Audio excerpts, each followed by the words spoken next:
Obviously before I sell this bike I'm going to delete this video and say starts perfectly every time.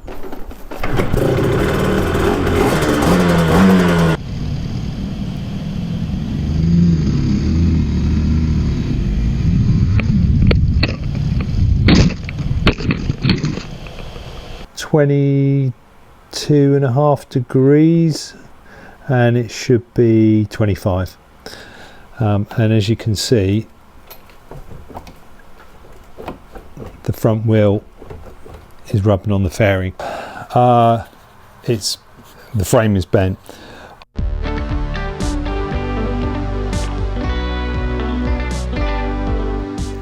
Hi everyone, welcome to my movie.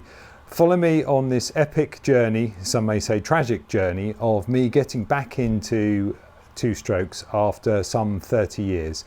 There's lots and ups and downs in this. I purchased my TZR 253XV in 2020 and soon found out that it wasn't all the bike I thought it was. It needed a lot of work. Engine, suspension, carburation, all sorts really. However, I did all the work. It took me nearly 3 years, but I got it all done. And this was from a mechanical experience level of barely being able to adjust the chain. And one day I found myself with a two-stroke engine sat on my kitchen table thinking, what have I done? None of that was on video. So we joined the journey at the point where I have done all that restoration and I'm just starting the motorcycle up, ready to get it all roadworthy, go out and make some YouTube videos about riding around on an iconic 90s two-stroke. This isn't what ended up happening, and as you'll see, I crashed my bike. And so this is the journey of repairing that crash damage, and even that in itself didn't go well, as you'll see. But at the end, I do promise you, you will see this motorcycle riding on the road. Let's pick up the story now on video, where I start the bike for the first time after the restoration. It was a live stream, my first foray into YouTube, and it was supposed to be the forerunner for many riding videos, but ended up being many repair videos, which what I've done is I've put them all together into one movie so we can watch the whole thing without any interruptions or breaks. The entire journey took me well over a year, but I've compressed that down to just over 2 hours. So sit back and enjoy the movie. So this bike has been quite an enjoyable bike if I wanted to be a motor mechanic, which I didn't. I just wanted to ride it. So it's been quite tricky.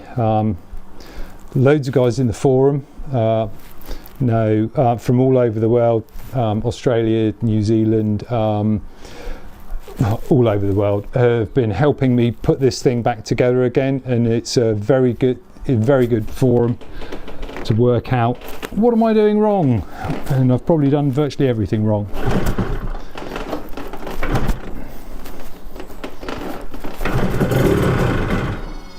Oh, that was the left pipe as well then. And try it with the choke off, see what happens. That will probably do nothing. Nope, put that back on.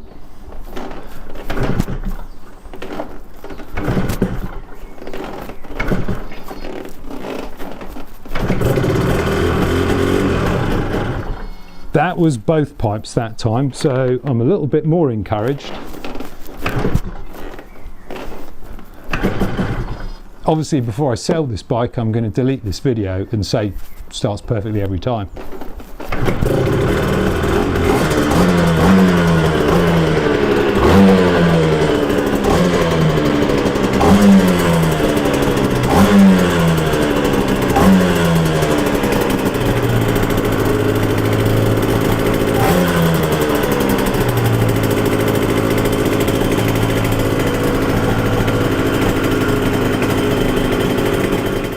If you remember from the last video, we just tuned the carbs up, we got everything sorted, ready to go. We're just going to take it for an MOT and put the fairings on, take it out for a few cafe runs. If everything was fine, it'd be down to the dyno and get everything squared away and get some numbers against the bike. That's not happened. This is not the video that I wanted to put out.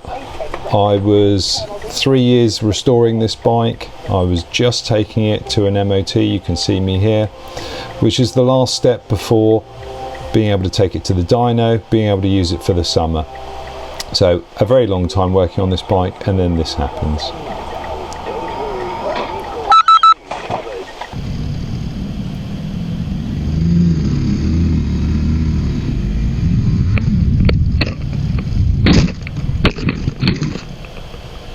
So what I want to do is take a look at the bike. Let's see if there is anything wrong with the front end, and let's see how we can fix that if there is. Okay, so let's take a look at the bike and make some progress. What I've done so far to get ready for this test is I've taken all the plastics off. I've taken the headlight off. I've taken the front mudguard off. So this is going to give a really nice clean picture when looking from the forks to see if the tyre, the front wheel is lined up. So I'm just going to jump on. If I just line the front wheel up, so that's parallel with the rest of the with the rear wheel, and now you can see the front forks are definitely an angle. So front wheel's pointing off in that direction. Now this might be because the forks have twisted in the yokes, and I've used Del Boy Garage YouTube channel, extremely helpful. I rebuilt the front forks, the USD forks, with advice from his channel. Very helpful videos, and he's got a video on how to reset twisted forks, so I'm going to try that now. The way you do it is slack on off all the pinch bolts, calipers, spindle, top yoke, leaving only the top clamp type, and then you bounce the bike. You would do this with your full weight on the bike. Can't actually see any movement. It doesn't seem to be moving. What I can do, just move it over here, press it against there. Can you see that? See, that's just springing back. This is the old trick you used to do with your bicycles.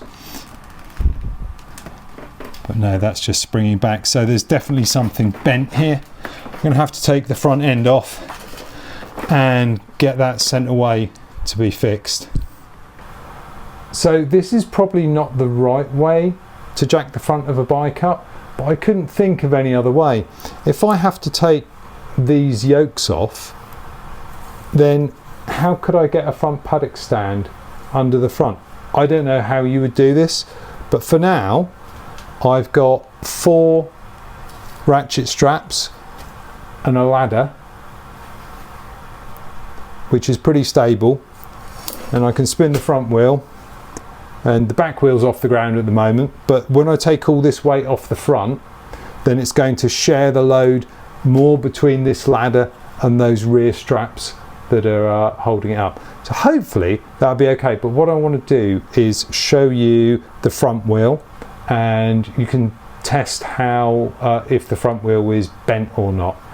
Let's do that.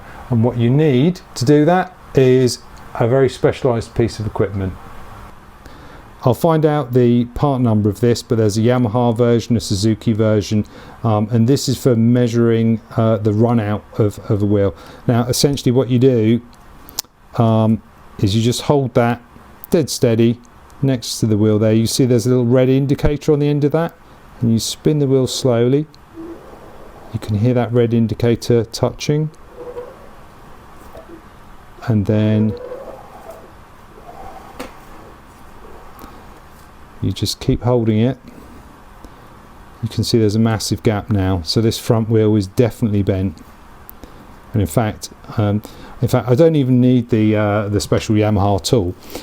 If I just spin this, you can see that's as bent as a banana, and there's actually a kink in there as well in the rim. So this definitely all needs to come off now, and we need to take it to Maidstone Motor Liner and see if they can fix it.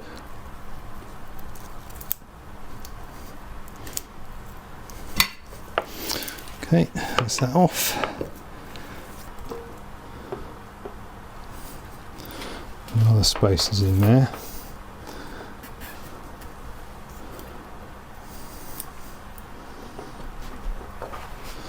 Okay, that's the front wheel off.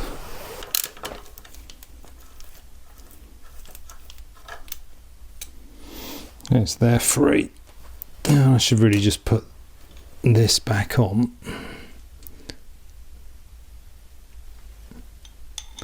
The right way around. Yeah. Okay, so they're free. So I can get the forks out now. Again, this is probably something I should have done on the ground. But that's okay. Not a lot of torque involved in these. I'll make sure that this fork doesn't disappear off like a demon and hit the ground. You see it's loose. I'll just drop that out.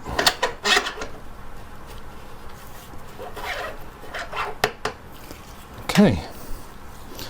One fork. There's no way of me telling if this is bent just by using my eyes.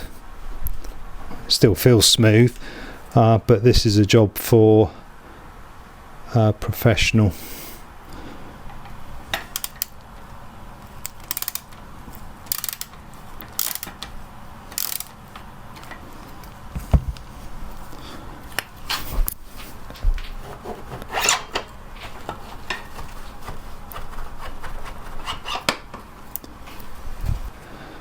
That is definitely bent. That should be going straight up. So there's some question marks over this one.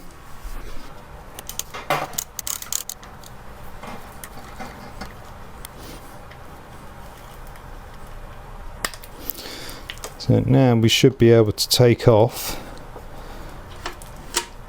the top clamp and see what we need to take off the ignition barrel. The top clamp off. I swear on the Yamaha parts manual there should be some bits there. I don't know. Now that looks like that comes off with two security screws. That locks in the two bolts there. Let's pop that down there. And the top one.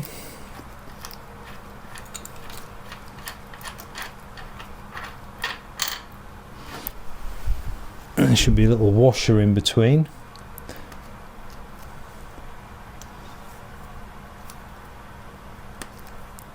Can't see it. Well, we'll get a new one of those from Yamaha. I'll just lean my leg against that. There you go, that's got it. Well, there should have been a washer in between those two according to the parts manual. So this has been a part before, which is very disturbing. Now, what I do is just grab hold of, that's now loose, so that should just slide out the bottom.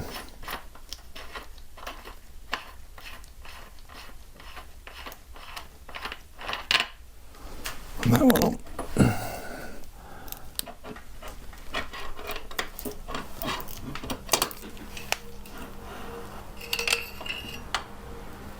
See, that's been... There's plenty of grease on there. It's like a plastic bearing. Weird. This is the part number, the Yamaha part number that's also used for testing this. What you need ideally on the lower yoke is you need a piece of glass or a granite table or something like that. I just have this really thick piece of aluminium that I've been using to do stuff. And if you just put the pencil in, press it flat, and then just roll, then you can see the tip goes down first. So if this yoke was not bent, that would all touch down at the same time. And if I keep the pencil the same way round just to prove the pencil's not bent, but ideally you'd use like a steel ruler. I put it on this side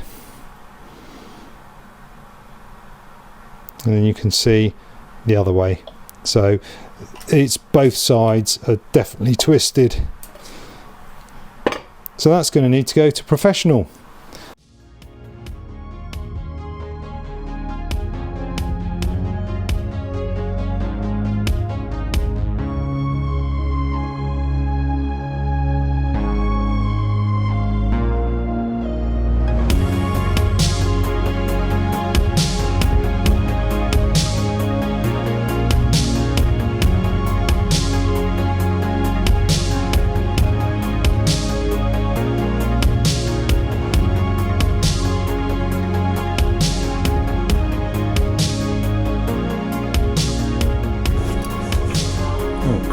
What a mess. Absolutely bent. So which one's the bent disc? On this side. On that side? Yeah. Wow. But yeah, it's a bit messy, the wheel, but I'm sure we can make that work. Thanks very much.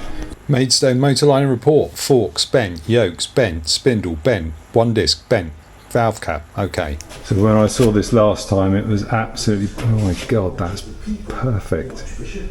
That's amazing. Thanks for that. It's a good job. That's brilliant. All back together and all assembled. Couldn't be any better. Well, what can I say? Absolutely amazed. Absolutely amazed. Not only have they fixed every bent bit, and there was a lot of it that was very bent, they've also reassembled the forks, put the tyre and the discs back on the front wheel, reassembled the yokes. Absolutely amazing. I am so pleased. So made it back. Screws on the doors. That's pretty good. Started off with full charge, 100%. Now we're at 80%. So that's very good. For nearly 200 miles.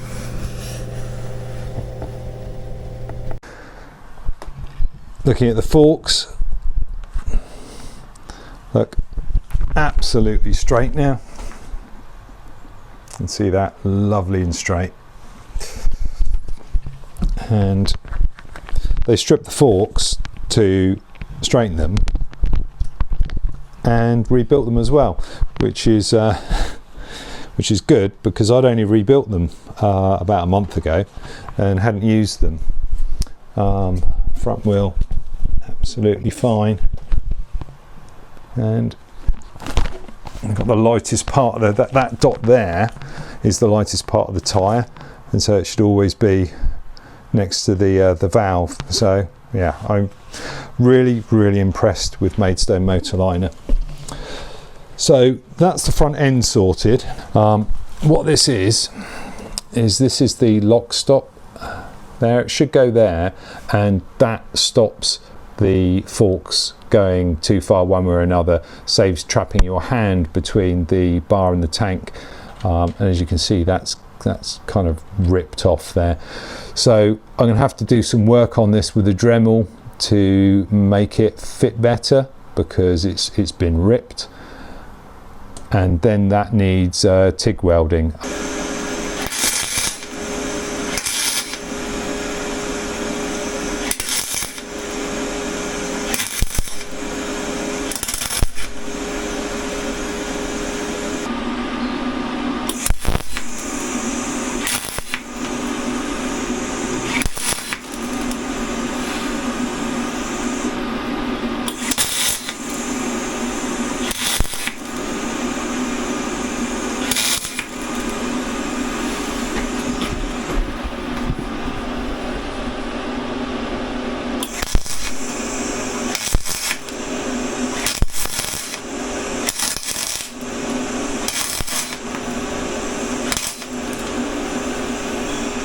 That's the welding done. Really happy with that. I couldn't have done it in a month of Sundays. That's on there good and proper. The last mechanical thing that's broken is this gear lever over here. As you can see, that is missing something quite vital, so we need to replace that. Now, I would have thought that that would have been, for a 3XV, no chance of getting hold of one of those, but no. Webbs of Lincoln.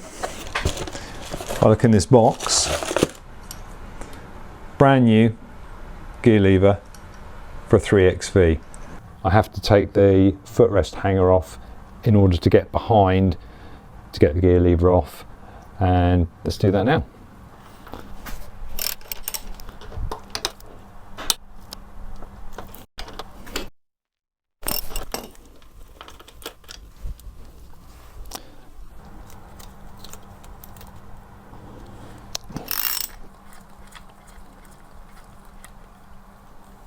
It's a little wavy washer there.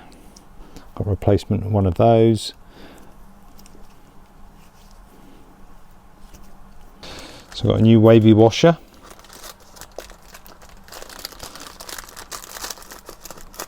Got a new foot brake rubber.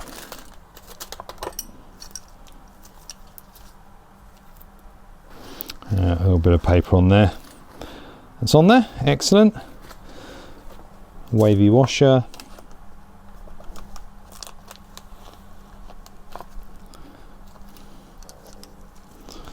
So that goes on first. Then a wavy washer. Right, so just check that's the right way around. Let's put some copper slip on that. What you need.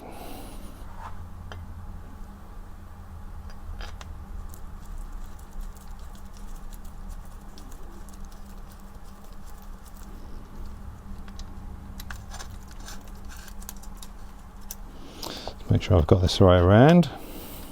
Yep, that's the right way around.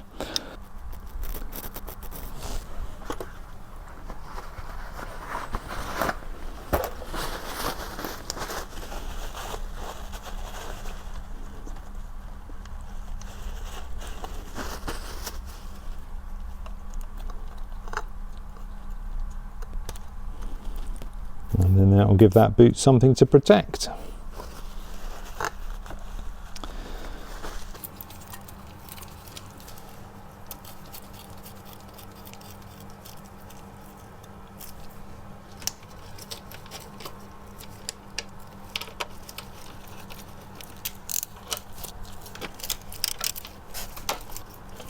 There you go.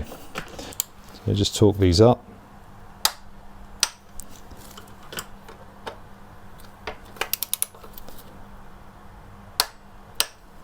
That's fine, don't want to kill it. The thing that I want to do now is I want to get my ladder back, so I want to get the front end on the bike. This should all be done. It's all been straightened by Maidstone motor liner. The lug has been welded back on by a welder, so there should be nothing stopping me from putting the front end on. First thing to do, this top cap. Make sure the top's got grease as well. Excellent.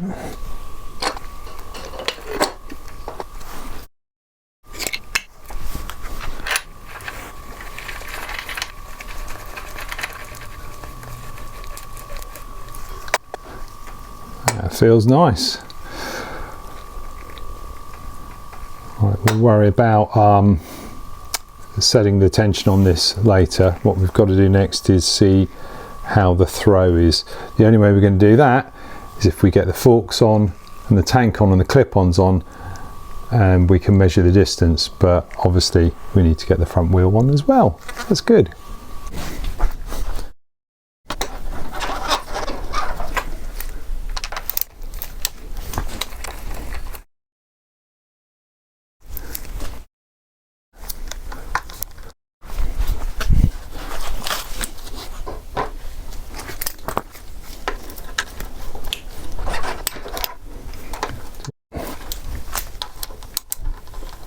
Now we can get the clip-ons on over the top.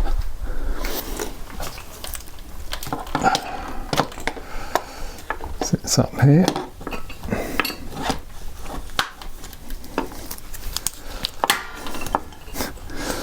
Yeah, it's completely in the way, but we can take that ladder off in a second.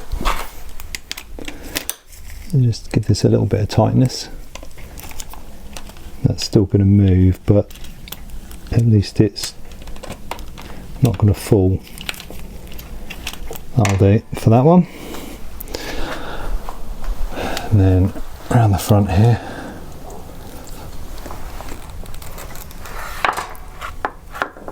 You can see it's a little bit low because that will be lined up to there, but that's okay. Right. Get this side on.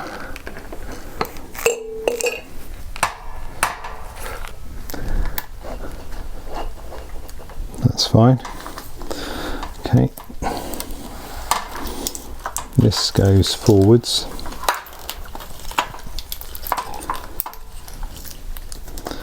And as does that. Okay, let's just do these bearings up. There's not much tightness involved in this.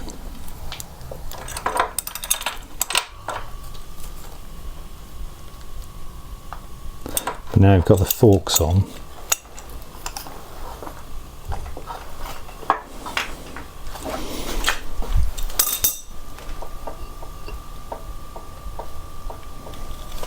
Yeah, I think that's about right. We can always adjust this later, but let's tap this guy on, and then we can think about getting the top yoke on.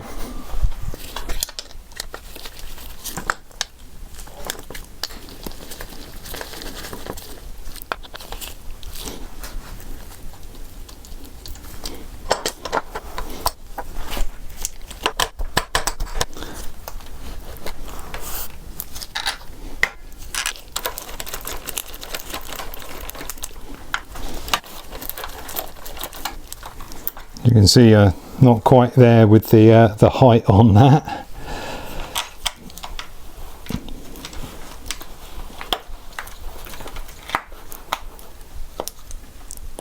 That one on.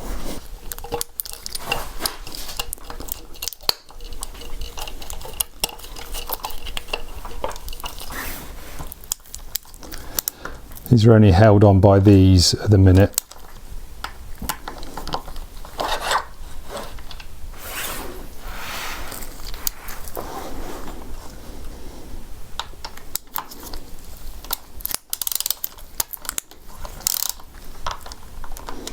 I can't do the top ones up until I've got the wheel on and everything's straight. Let's do this one.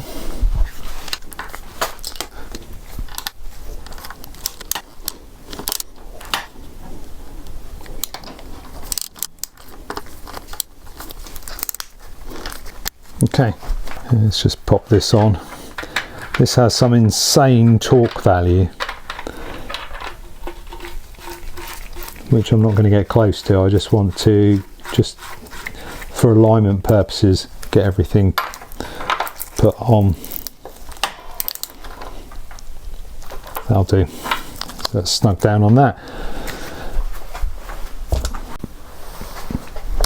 Right, let's get the front wheel on. It's a bit of a milestone, this.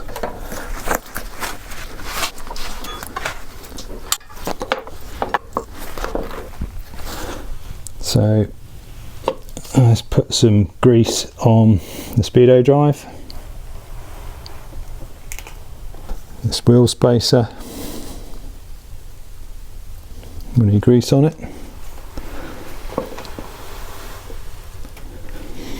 and then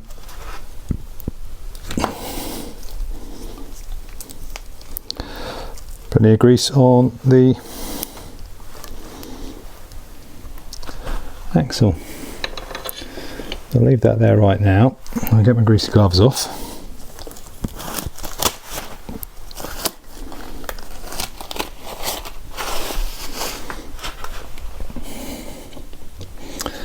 Right, I've got to put the speedo drive in. There's an alignment mark on the speedo, which you've got to get that in that tang there. So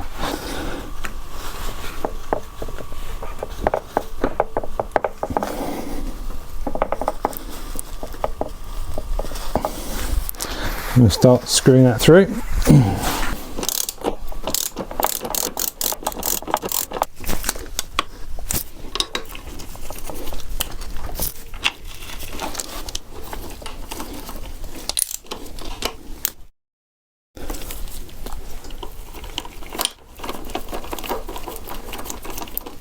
Okay, that's that side. Let's do the other side.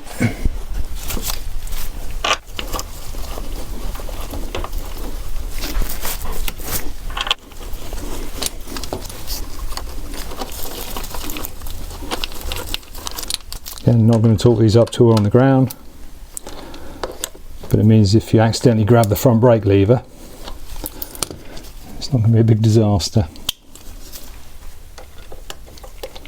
Because if you did that with the calipers off the bike, then it would squish the pads in and you'd have to spend ages pushing them back, which is really tedious.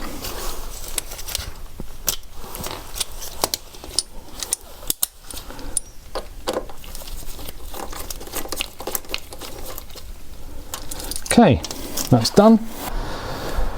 Right, let's get this back down. It's on its own two wheels again. Let's get rid of this ladder. There we go, easy. So this has been painted now. So that looks pretty good. This is the one I got off eBay. Put a lick of paint on it because it was rusty. And just need to assemble. That is for the tank to rest on because we need to put the tank on. And the bolts, Allen bolts.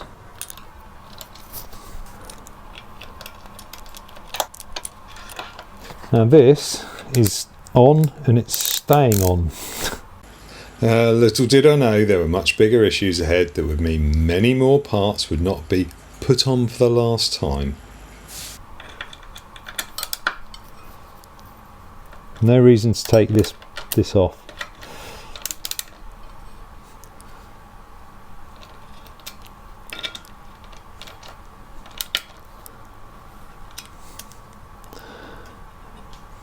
There you go. Now let's grab the tank and we can put the tank on too.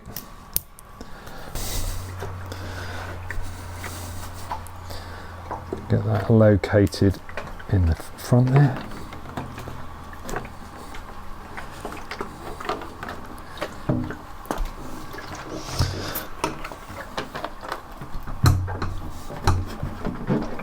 There you go.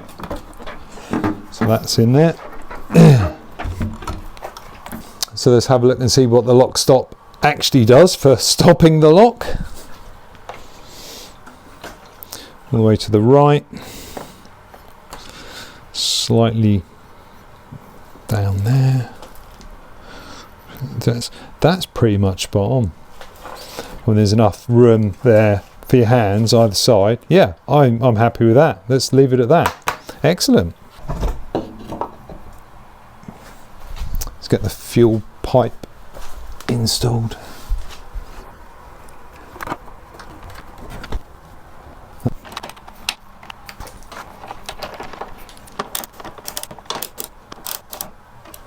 Now, only 8mm, so you don't need to go nuts on them.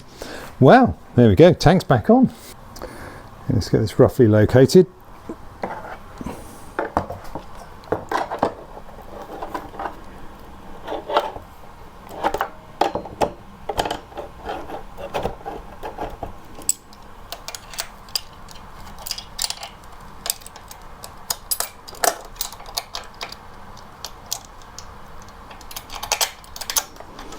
I don't want to do these up too tight because I will need some wiggle room.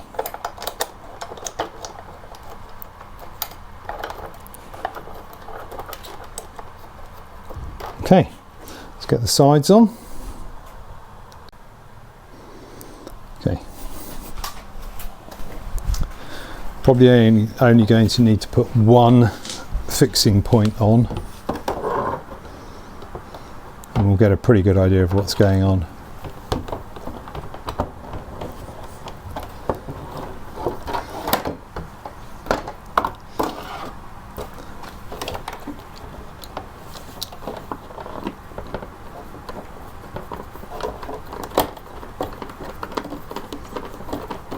Let's see if I can get two fixing points on.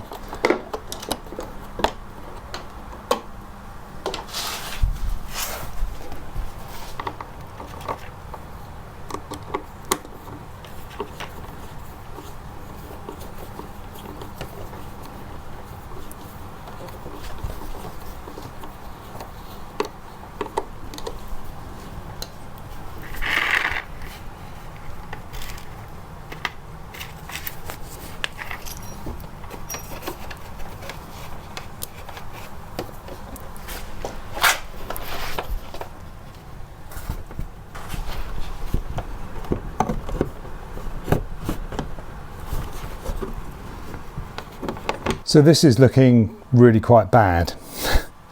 The front kind of lines up to a degree. The back is pushed up and back. And go around the other side. You see a similar thing here. The front is pushed down, and that might not be all the fault of the instrument cage. That might well be the fact the headstock's bent. So looking at this mismatch in the fairing, I think it's fairly clear that the headstock has been pushed back. If I use this dial here, get the bike up right.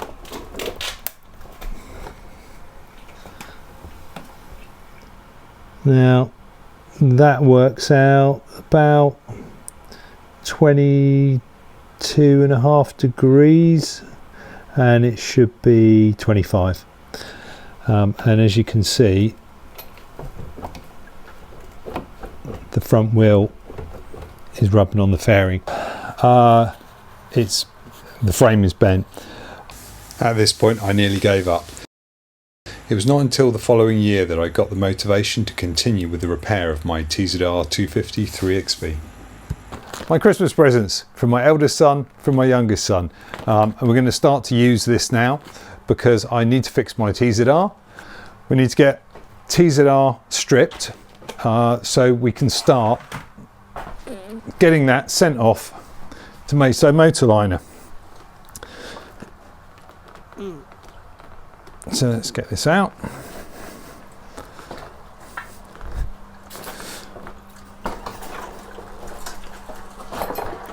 In terms of what needs to come off this bike, basically they're going to heat up the front end and reset the headstock.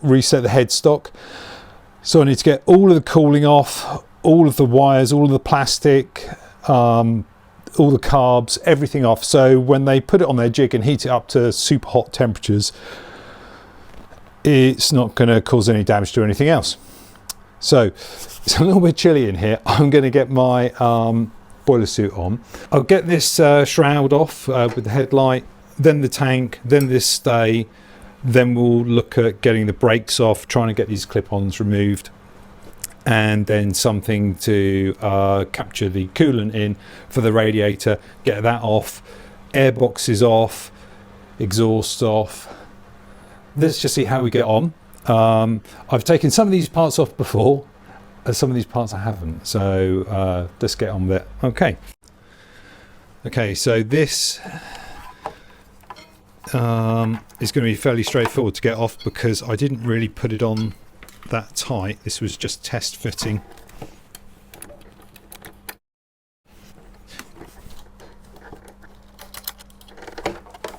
Okay, so what I'll do is I'll put bolts back where I found them. Here's the ratchet spanner.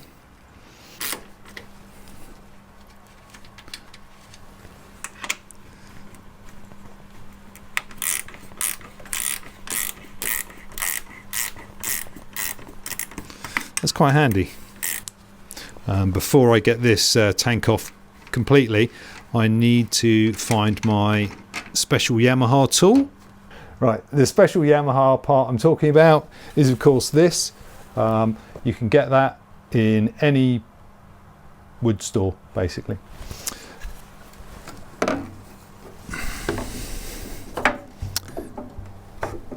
It just enables me to prop up the tank so you can get your hand in, take off the breather. Oh, this is fiddly. There you go. And take off the fuel, and onto the TZR parts bin. This is the bit I need to get off now, so let's take that rubber thing off.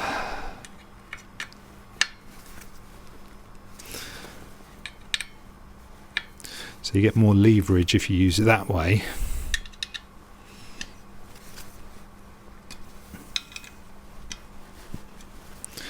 And then you can spin things out. There you go, that's quite good. Happy with that? Just to add, I am no expert. I'm just doing this because, not because I want to do motorcycle mechanics, but because I want my TZR working again, and I can't afford for somebody else to do this for me.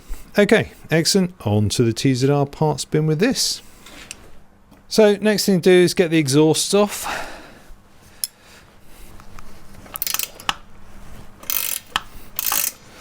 Somebody clearly didn't want these to fall off while I was riding, and that'd be me. So with the zip ties, just going to thread one around the end of this spring.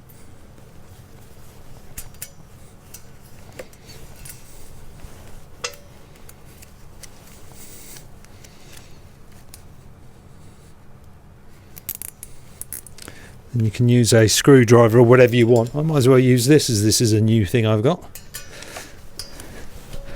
And then just pull. That comes off real easy. And the exhaust. There you go. Nothing got injured. No peoples, no parts. All good.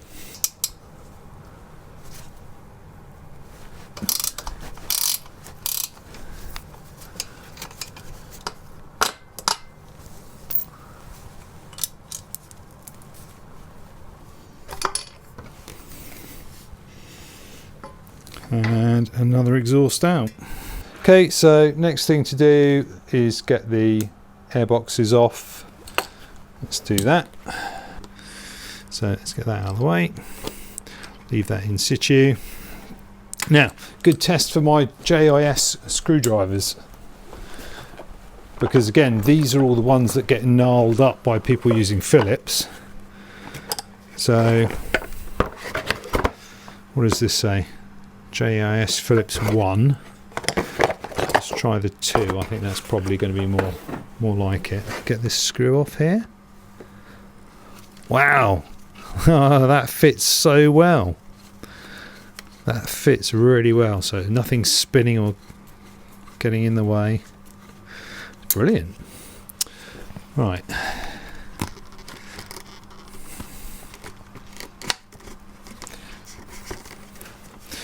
Bolt up here I've forgotten. I'll keep all these screws in place. And then off to the parts bin. Okay, I think I'll get this boot off as well.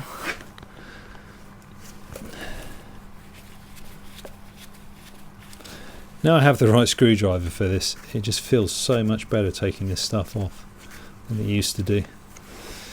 Hopefully the threads, or the heads, aren't too mangled. But that's the top boot. Okay, that's that off. And then deep in here, there's, and the clutch cable gets right in the way, but it's in there. A new JI screwdriver. This is a doddle.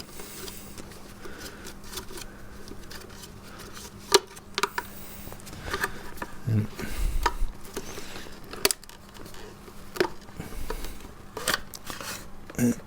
that top snorkel comes out. Let's get this front boot off. Okay, so that's got that off now, and just a couple of 10mm, and then this is off. As I'm doing this, I'm looking around the bike for anything that looks plastic or meltable.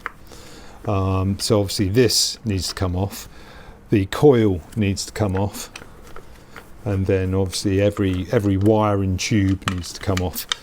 I think that's it. Yeah, that's it. And you just got to wriggle this out because there's that thing on the end. Right, so I've got to get the coolant out again. Last time I thought I had a really great idea involving a plastic bag, a funnel, 2 chopsticks and a hamster ball, but it went everywhere. So this time I'm just going to drain it into this tub and then we can sort it out later.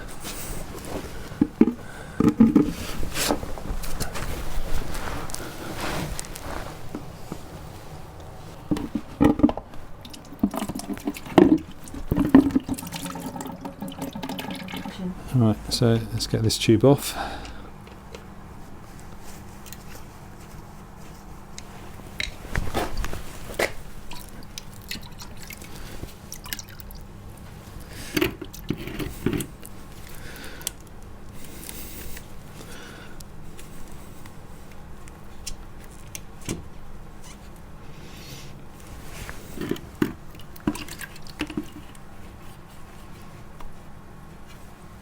Just loosen this up, it will come off when we wiggle the radiator out of position.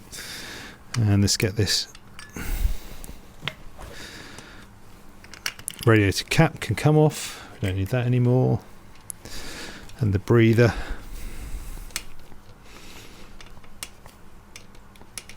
That can come off too. And so it's just a matter of now 3 bolts and I can take this off. So there's 2 bolts on this side. One is this lower one here, which holds the coil on, and that should enable that, so that swings loose. Oh, that's a good idea. There'll be some spillages, you're just going to have to accept it. And then this top one here,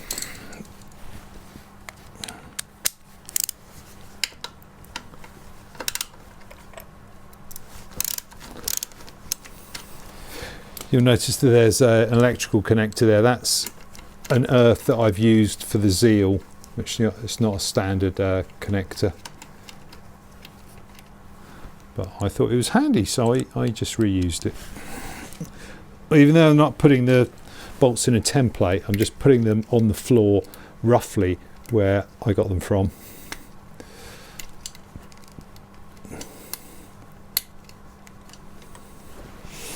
Okay. There's that one, and then one on the other side. The reason I'm not worried about this flopping on the floor is I know this is on so incredibly tight, it's really awkward to get off. Okay, there's that one.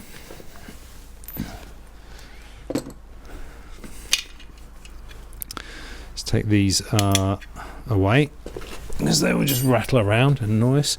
So there's nothing holding that on that side. We've got this tube here, which we might be able to wrestle off in a minute.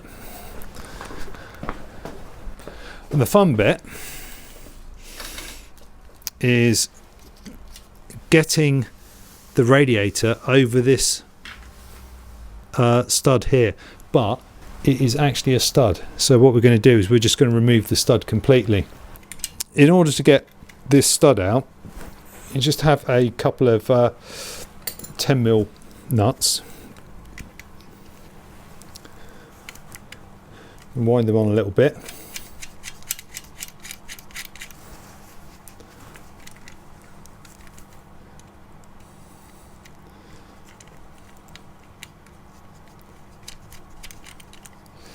And then if you lock them together like you do for a chain adjuster, then you can unscrew as if this was a bolt. So let me grab another 10mm spanner, just nip them together.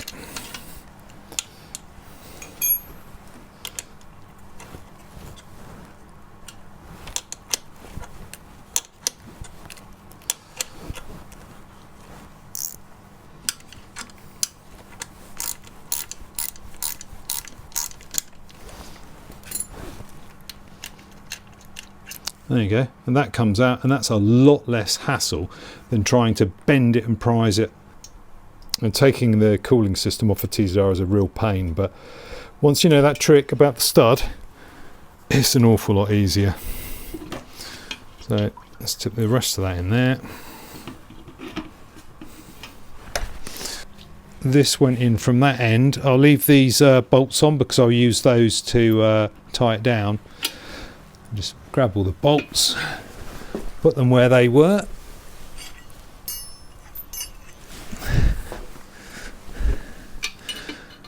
And then it's off to the parts bin with you. Okay, so I think the next thing I'm most comfortable with is getting the brakes off, because I've done that before. So I'll crack on, make a start with that. So if I get the calipers loose first. So the idea is you just take the calipers off, disconnect everything all the way up, take this brake light switch off, and then effectively just lift the calipers, the hoses and the cable completely out as one unit.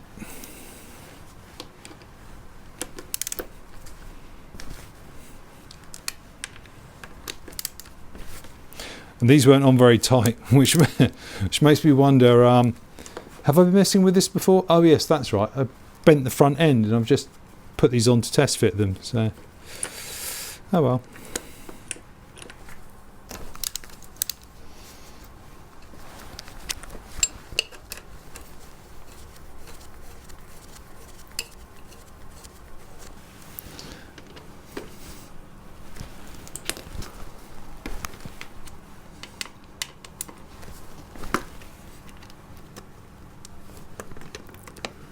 Probably the only thing I did do uptight. I'm just paranoid about losing the speedo cable. Right, that's the speedo cable. Let's get that there, because then that can come out here.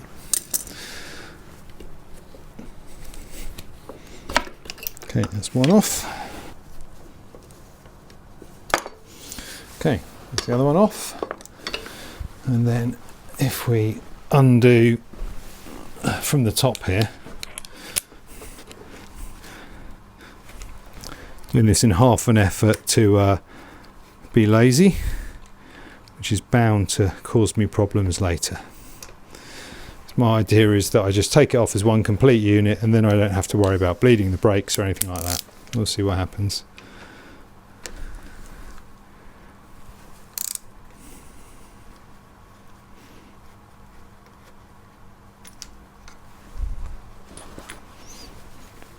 Let's get that over with that.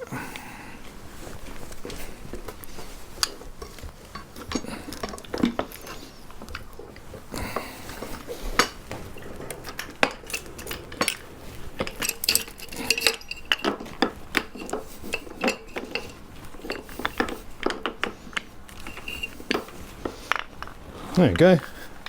Potentially easier than I thought, so I need to find somewhere to hang this up. Right, that's left me with my speedo cable, which I'll put in the parts bin, and I probably shouldn't say that this is the recommended retail route for storing your brakes, but in my defense, everything is the right way up and nothing's stressed. So let's put this in the parts bin. Right, okay, yeah, they're over there. So now we're going to get into some really tricky places. The electrics, okay, we can start labeling these things so we know where they go. Right, let's get the seat off.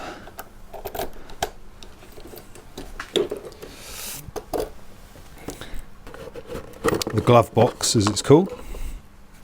Yeah, there's a connector for that. Okay, let's try and get all that. And obviously here's the Zealtronic, and there's connectors in there for that.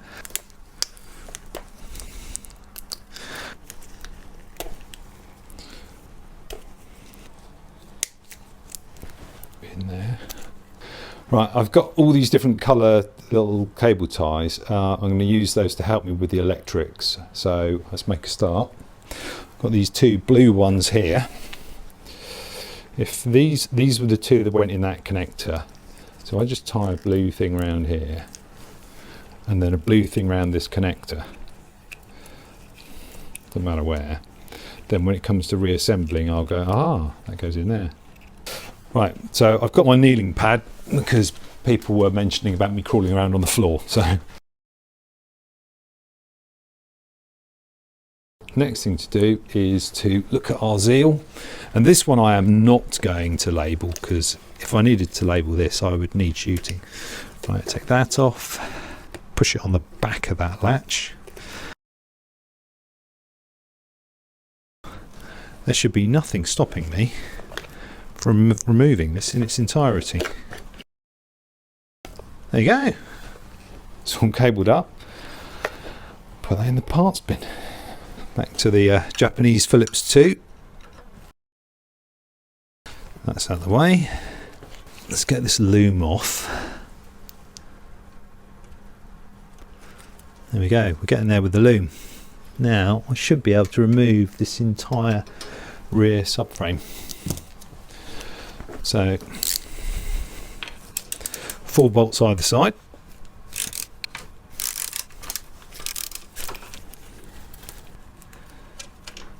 Okay, so I've never taken that off before. Let's carry on with the loom.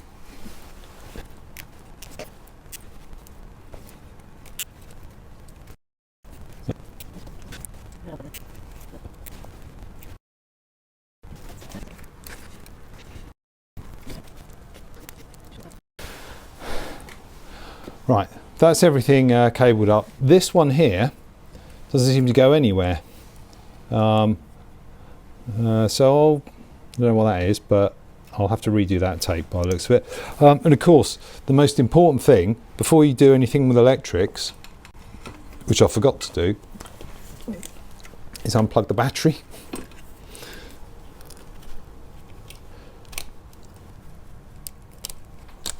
It can be good to hit all these with some contact cleaner.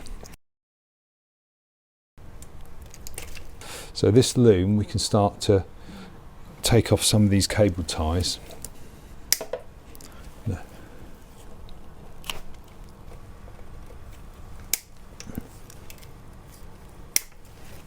That's good progress so far. Happy with that. I think thermostat next.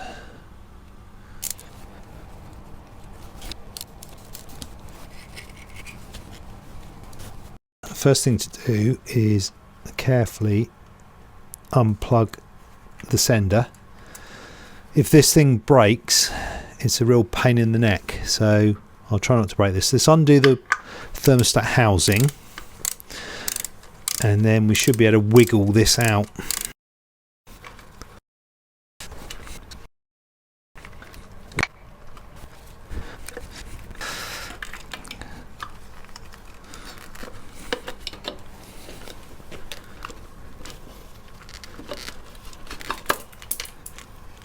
There we go. Let's get the fuel out first.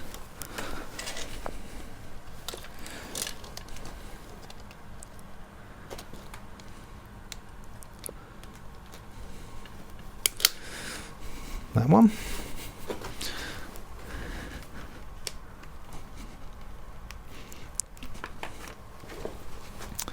And then all the way down in the front carburettor.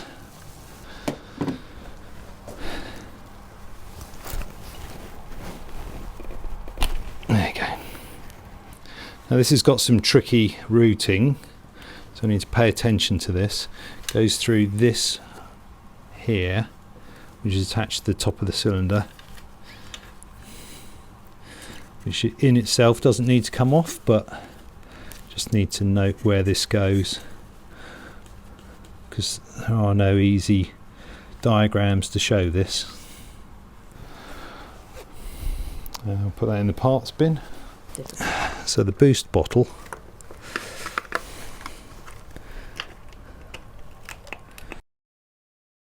everything's in the way. Okay, that's off. Do we have enough out of the way is the question to get this electrics going forwards. Let's give it a go. Let's see how we get on. There's an electrical wire that goes all the way over here. Ah, that's for the brake switch.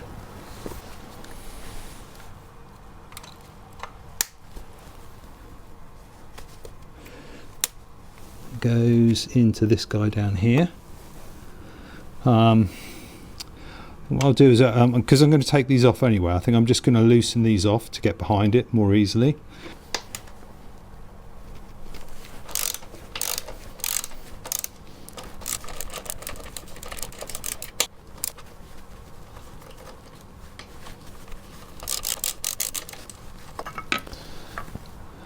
There's the rear brake switch. And I don't think those unclip. So let's just take it off as a complete unit and send it through the frame. There's plenty of room.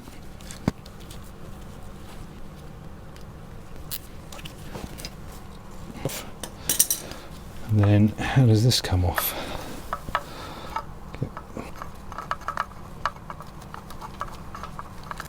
Okay.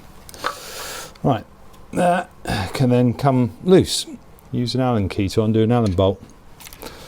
Let's try this.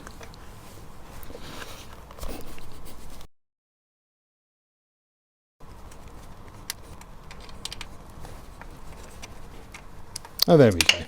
That's fine. Now that is free. Our brake switch can come through. So that's in there. That's free. Let's get this off the end so it's not so heavy. Okay, that's off. I'll put that somewhere safe. So this is all free. That's all free. There's a little cable tie there, which probably isn't connected very well. No, that's just come off. So this was a brake switch. I don't really remember there were two parts to that. Never mind. Let's get this undone.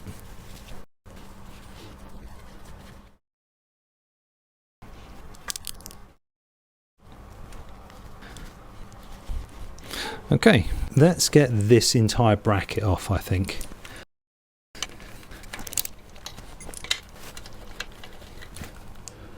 It's pretty straightforward. Links into there.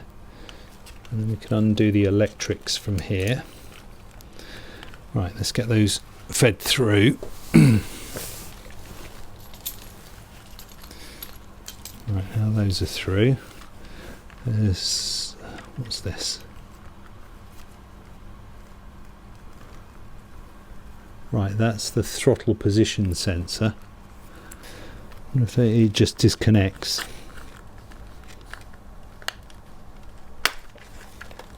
Ah! So,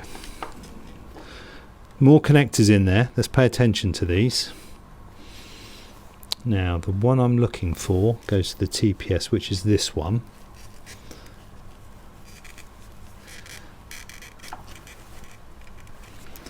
Does it just pull apart, or is there some other form of sorcery that keeps these two things together? Probably there is some sorcery. No. Push fit. Right, okay, so that is over there. That's fine. Variable air jets. Let me just start labelling some of these. Okay, right.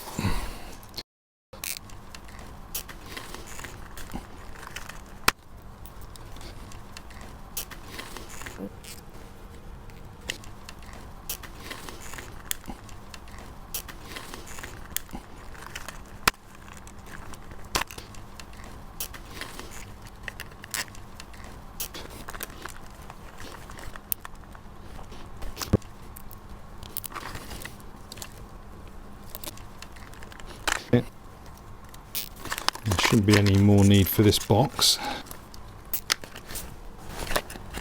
Get the fuse box out of the way. Okay, so that's all the front. So that's this clip on now, and the horn. So that can come off in one piece. So don't need to worry about that. This one here, that's the ignition. So that can come off. Now these are interesting cable ties because they have, you can reuse these, undo them and do them up. I've never quite worked out how to do that. It clips it to the frame. So that's probably the easiest electrical connector I've ever seen in my life, where you just stick a screwdriver in the back and it comes out smooth as butter. Let's just pop this one out. Okay.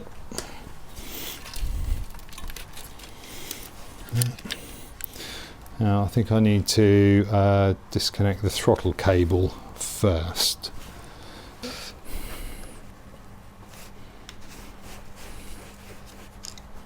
Oh, probably need to go and find that.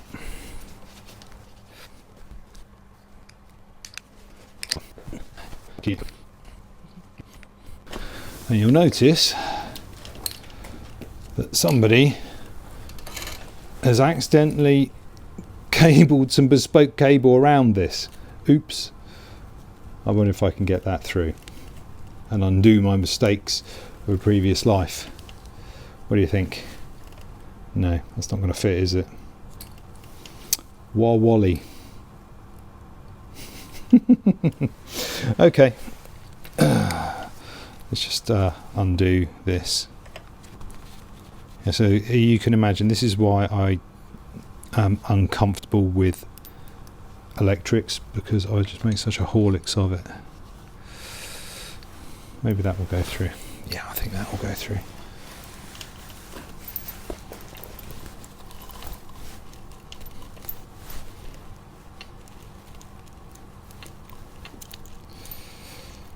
Okay, let's put that thing back where it came from.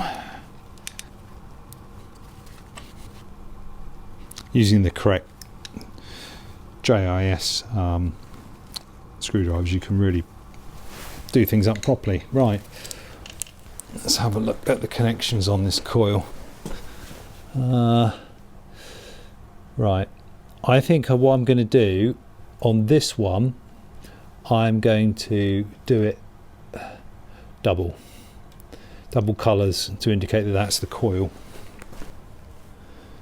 And although it may be, how the hell am I supposed to remember that double green means the right hand coil? It's on the video.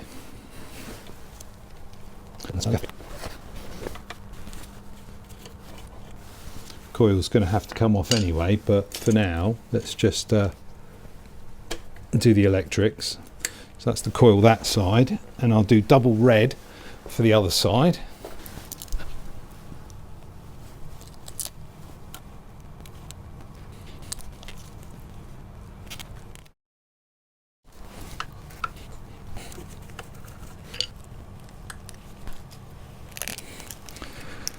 Okay, let's just take this entire bracket off, which is going to need to come off anyway. So I'm going to need to take the choke off. And we can see how this comes off.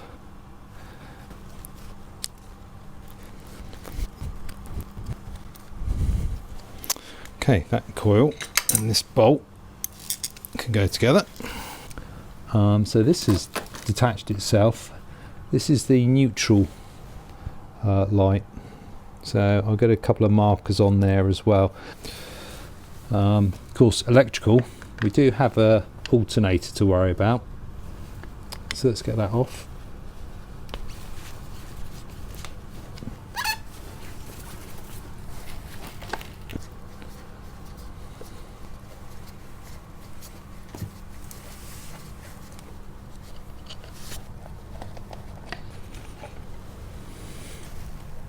Is there one easy connector for this? No. That's a lot of work. Because I'm going to have to take this off to get to all the electrics behind it, to get these two pickups off, and those are just the ignition pickups. There's also the alternator in there that's generating power. Right, let's get this off.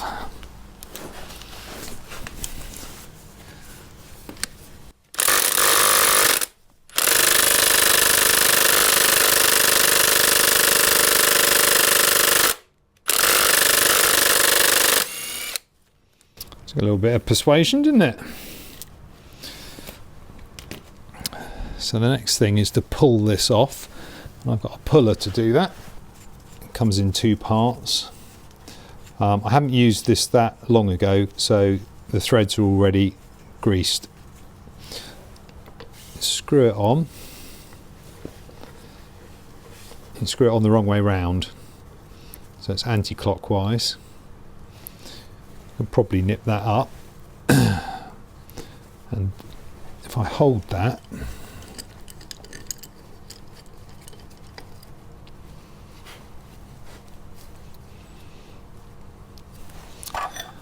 then it's just a matter of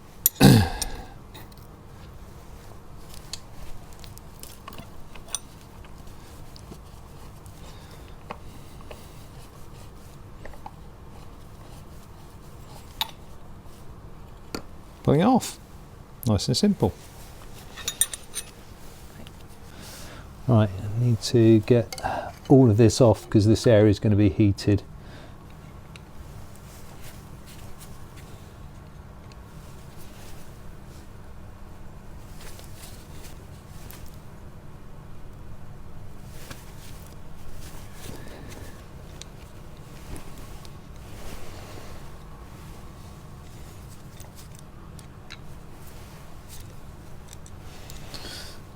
So we'll take this off next.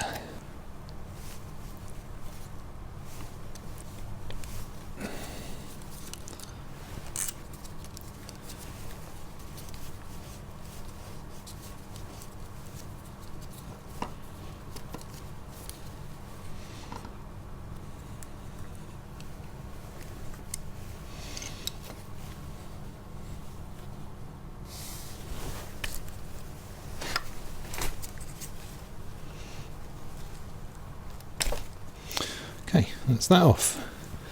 So I'm not quite sure, short of dropping the engine, which I can do quite easily, I'm not quite sure how this is going to go up through that hole there to come out. So what I'm going to do is I'm going to start disassembling the carbs up here, which is going to give me a bit more space. I only need to take these screws off, release the carb tops, then I can take the carburetor off, release the choke, and I'll do that on the other one as well.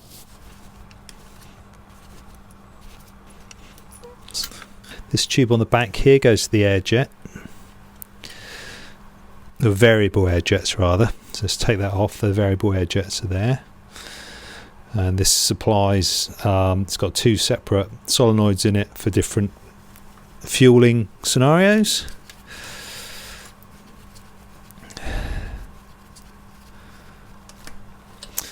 Okay, that's one carburetor out. Right, so this I'm reasonably happy with here.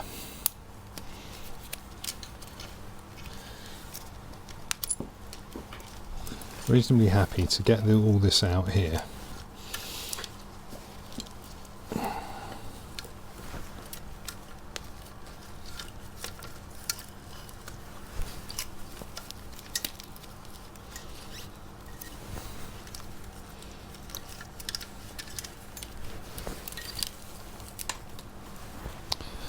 Now,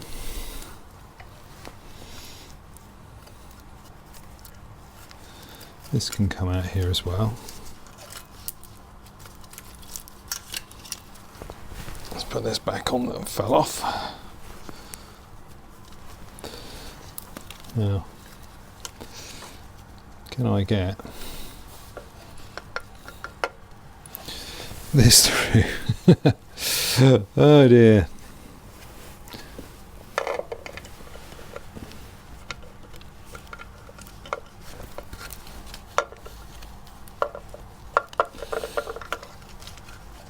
Yes is the answer. These magnets are trying to kill me.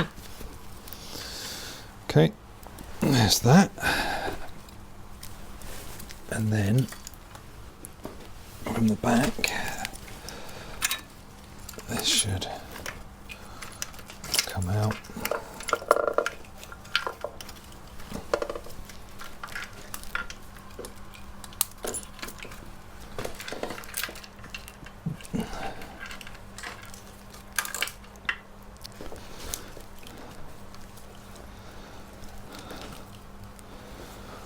Like that. Well, this is going to be fun to put that back in, but it's out now, so let's put it in the right place. Right, so I'm going to try and start getting as much out of the way as possible. Let's get this air jet off. So we've disconnected it from the electrics. The only thing that it's connected to now is the front carburetor. So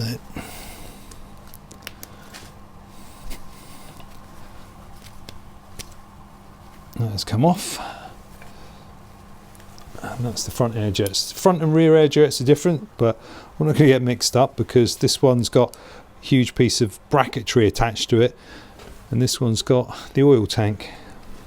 We're going to get the throttle cable out now, and we're going to get it out complete with the power valves, so I've got the minimal amount of disassembly to do. We'll see how that goes. First thing to do is disconnect the oil pump. There's the oil pump. Disconnecting it. It's as easy as that. Scary, isn't it? And we have a little clip there.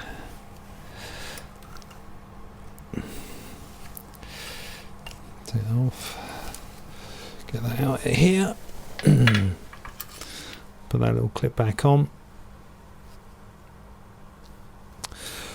So that's one throttle, one oil pump. Need to take the TPS off.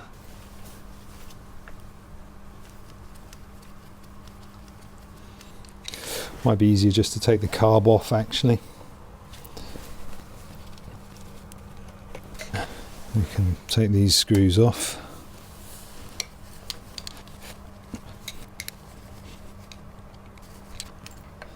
Okay, I'll put this carb in a safe place. Should start to be able to pull some of these things through.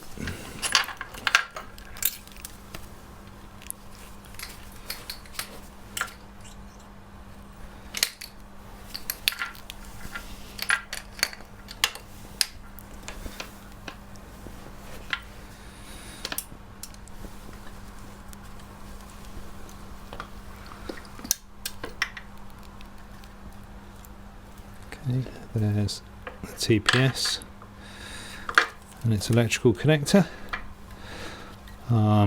There's the power valve and its electrical connector. Now I've got to take the power valves off and we can remove all of this in one go.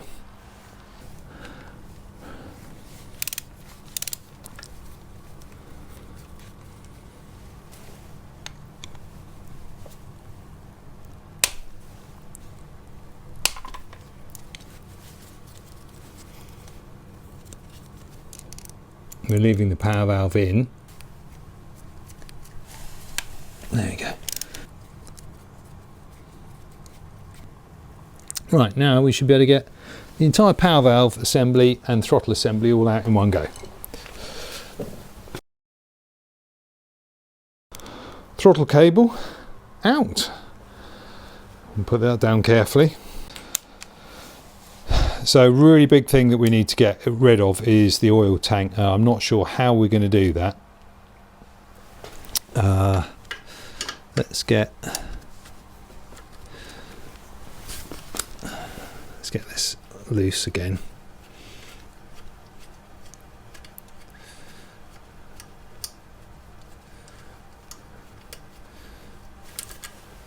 So that's loose. So this oil tank, take this off. This is likely to make life easier. If I just pop this battery cover and oil catchment thing off. Right, let's get the variable air jet out of the way, because this looks like a puzzle that's going to need more clearance than exists.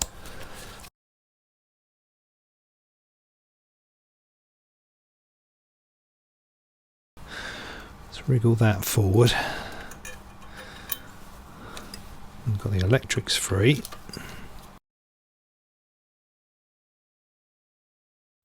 And put this in with the other parts.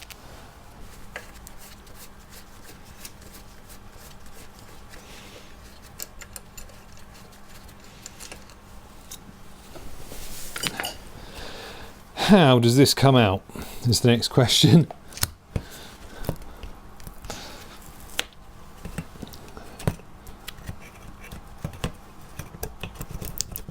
I have no idea how this is supposed to come out.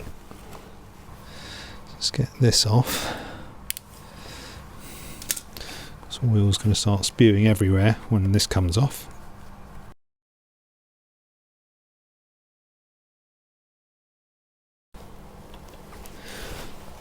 Let's get this, see if I can get this irritating clip out in one piece. I'll carry on feeding this cable back through. Give me more room to work with.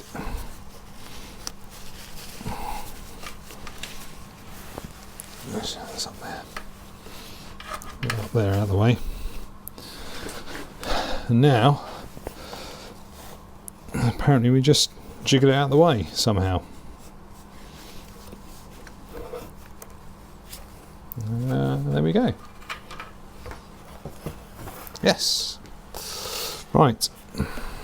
Put that in the parts bin. Now let's get the rear brake off so we can get this out of the way in case they need to heat up around here. We don't want this all in the way. So I'm going to loosen up all the brake pipe and remove the rear caliper, and then we'll see if we can get this tank reservoir out behind here.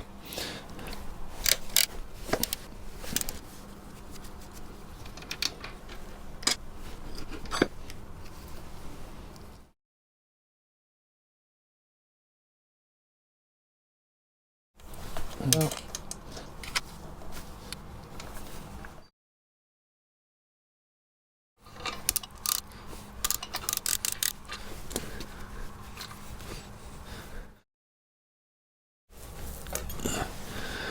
let's see if I can weasel this through. Yep, that was easy. Didn't think that would come through. And let's put this in the parts bin. Let's get the bracket off. I'm going to go around this bike and make sure that we have no more brackets left on. Let's get this boost bottle off.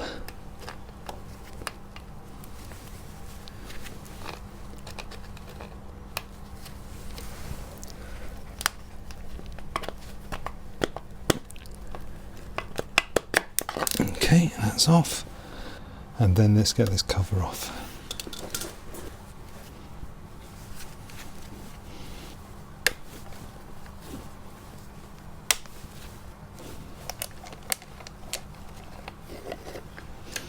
And that is a dry clutch. Right, we'll get this coil off, and we're just going to take the entire bracket off, I think, because that is vulnerable.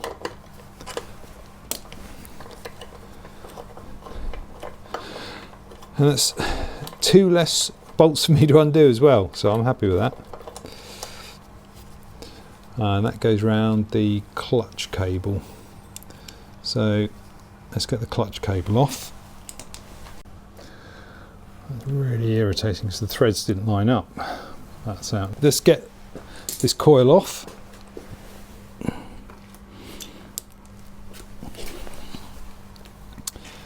The clutch cable.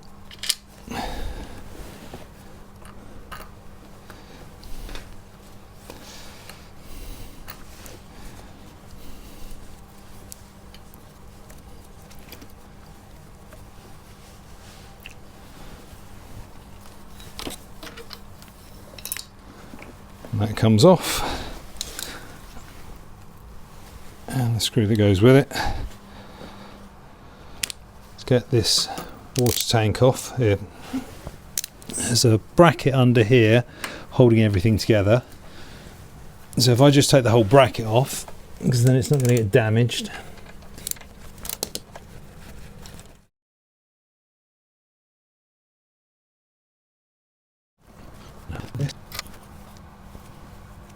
So a good record of what the routing is for these, because can you imagine trying to put one of these together without understanding how all these cables are routed. There's 2 bolts here that hold the top yoke on, plus this, then I can take the top yoke off and then pull the clip-ons off and then put the top yoke back on, and that way there's no extra stuff, because as you can appreciate, this is going to get in the way of all the jigs and things that Motorliner are going to use. The jigs they use, apparently a secret. I asked them, can I video this when you straighten it, and they said no, which is fine.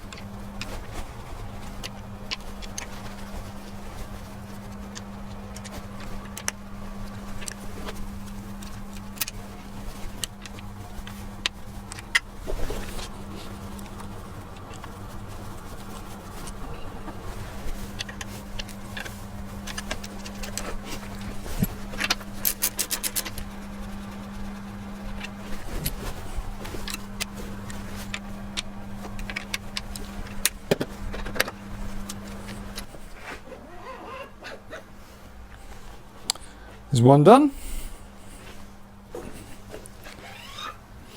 The other one done. Oh yeah, that's it.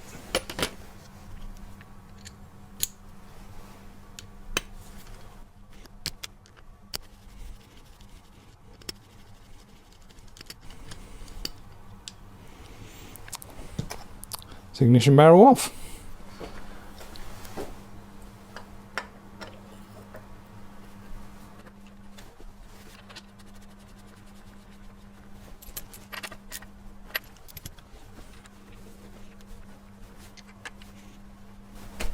Okay, that's all done.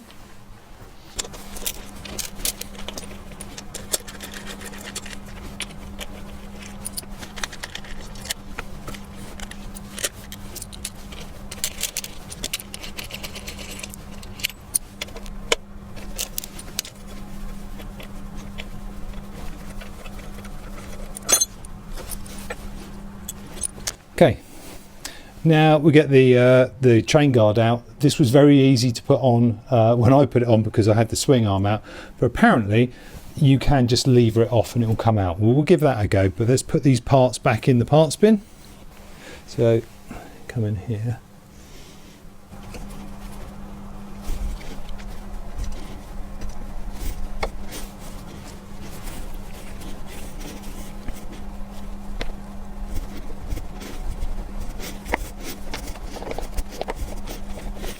Okay, that wasn't massively easy.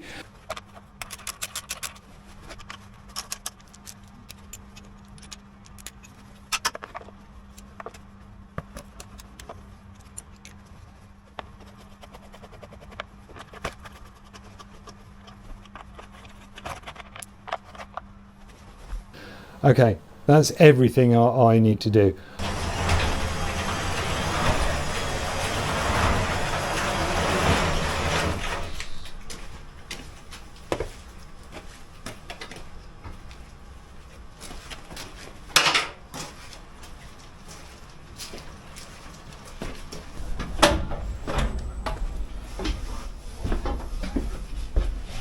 Ready to go. So there we have it. It's in the back of the van and off to Maidstone. I've spoken to Tommy. He's going to see about getting it straight again. The bike spent 1 month at Motorliner. Apparently they were busy with all the crash repairs from the pre-season testing for British Superbike and World Superbike. Thanks to Tony for picking the bike up. 22.5 degrees and it should be 25. Now the angle is 65 degrees. 65 minus 90 is 25, which is the correct angle for a TZR. We're back in my garage with my TZR parts and we are definitely putting it back together now. So I've got all those videos you sat through and watched with me taking the bike apart have been really, really useful, because what I've got here is a list of all the chapters and I've reversed the order. So reassembly is the reverse of disassembly, apparently. Well, let's go and see how that is.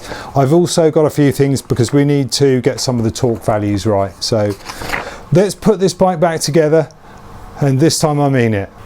Let's start with the rear hugger.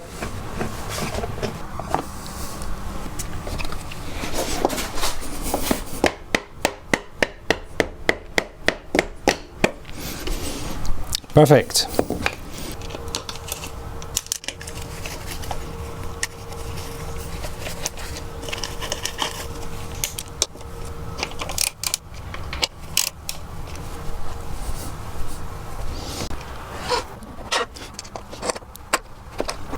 if I tighten this up, it's going to push against that lug.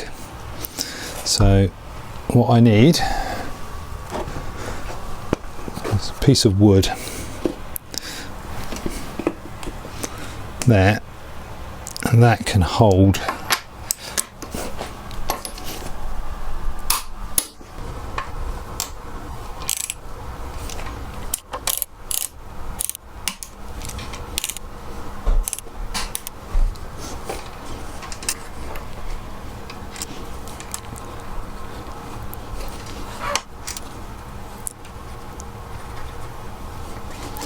looking a lot more like a bike.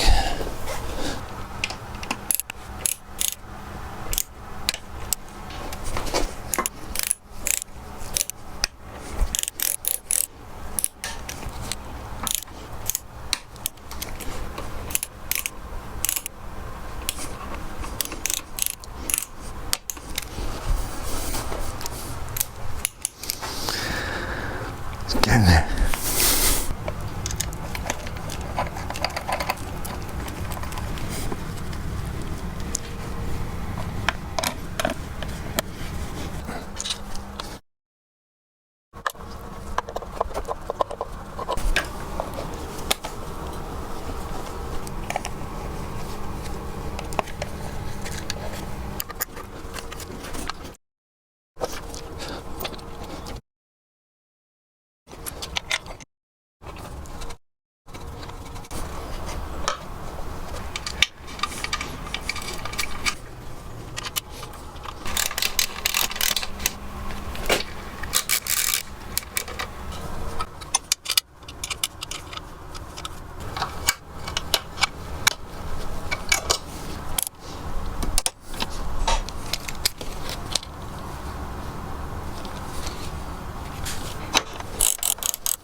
Done.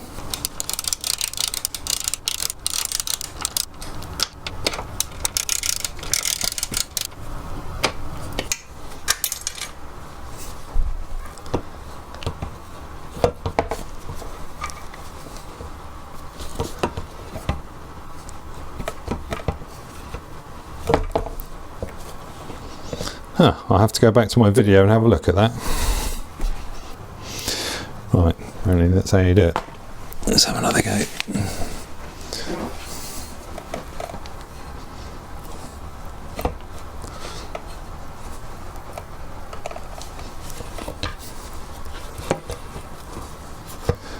Right, it's easy when somebody shows you how to do it, isn't it? And then that is just tipping out of it, which is great because I want it to be bled.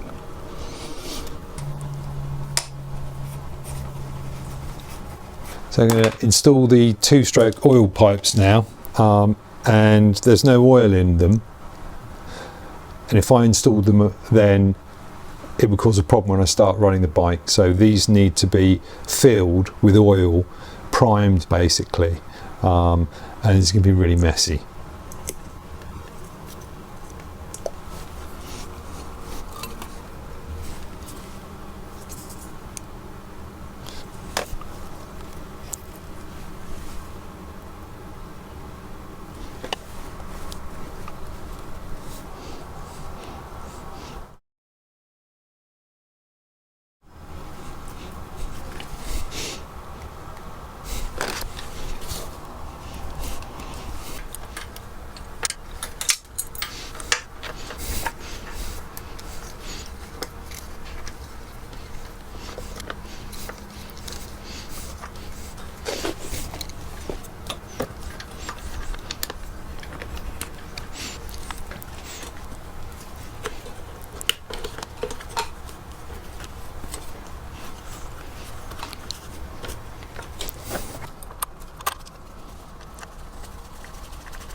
Yep.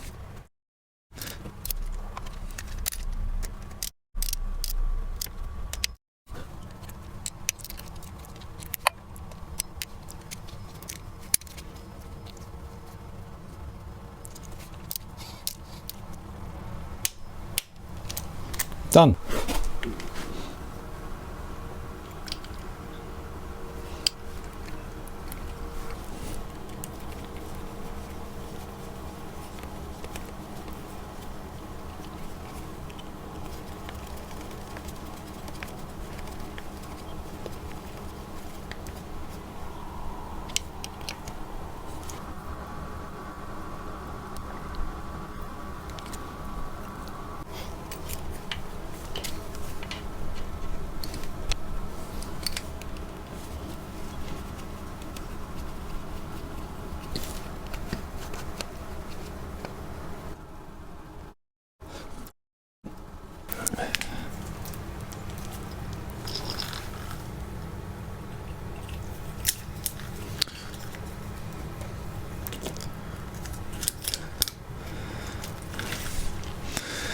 Right, okay, here we go. So we need to send this part of the loom through here.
Little bit in there that fits on this keyway, so we can fit that on this keyway, which is there.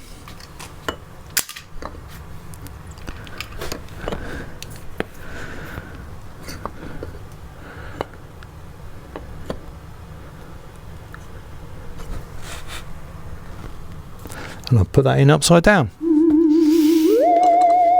So now that's the correct way round. This keyway should go on here.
Look, everything's moving again. That's moving. That's moving. I'm not going to tug on it too far because I don't know what I'm going to do to the power valves, but ooh, it's getting there.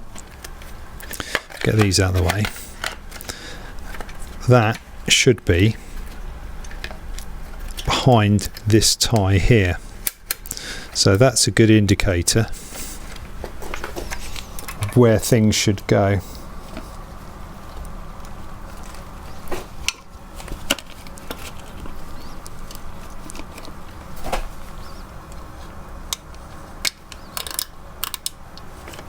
Like that.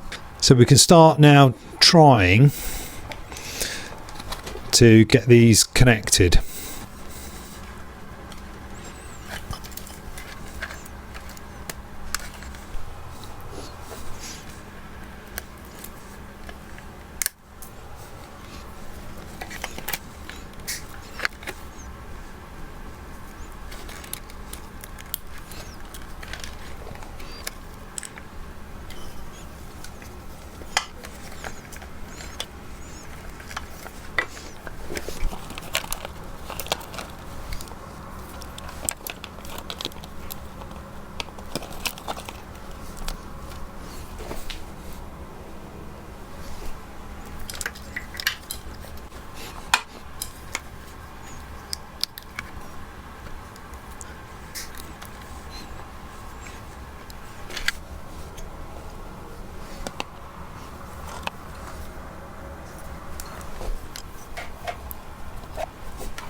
And this becomes our final connection.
That's in.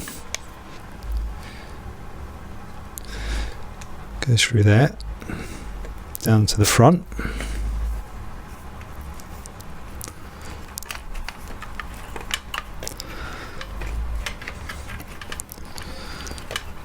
This one clips on here.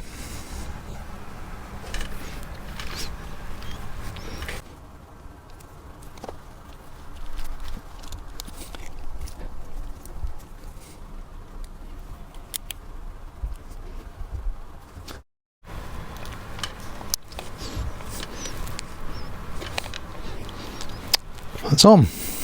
the next item on the list, which is the thermostat removal, which will, because this list is in reverse, be the thermostat installation.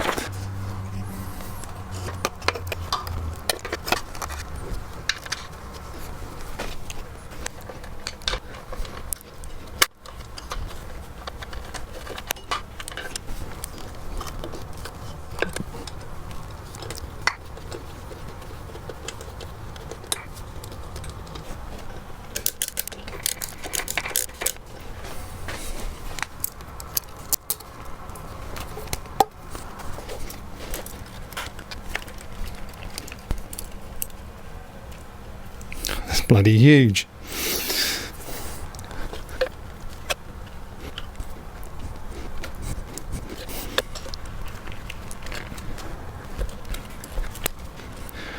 Well, we'll try doing those up a bit.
Okay, it's looking much more like a motorcycle now. Let's get some of these connections in. This is the flasher unit.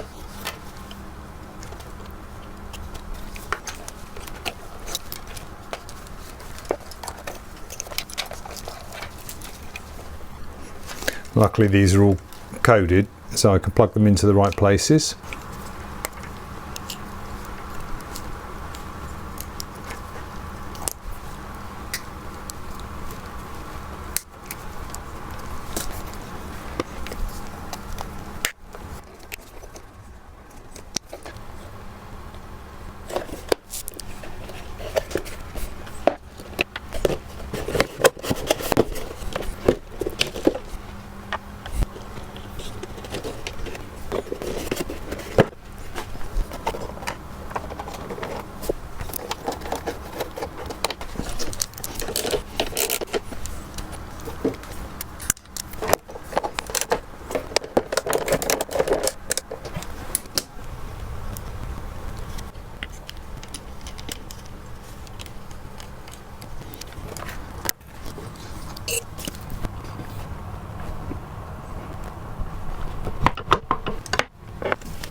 Job done.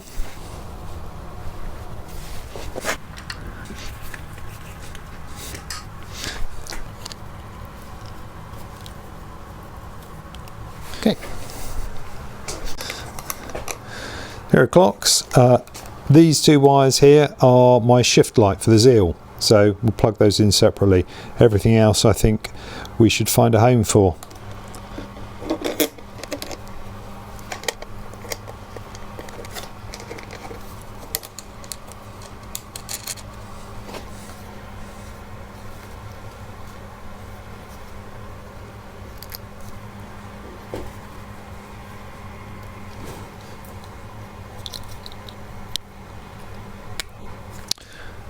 All I need to do now is get the battery and of course the key. Let's see if all this work on the electrics has been a complete waste of time or not. Hopefully everything still works.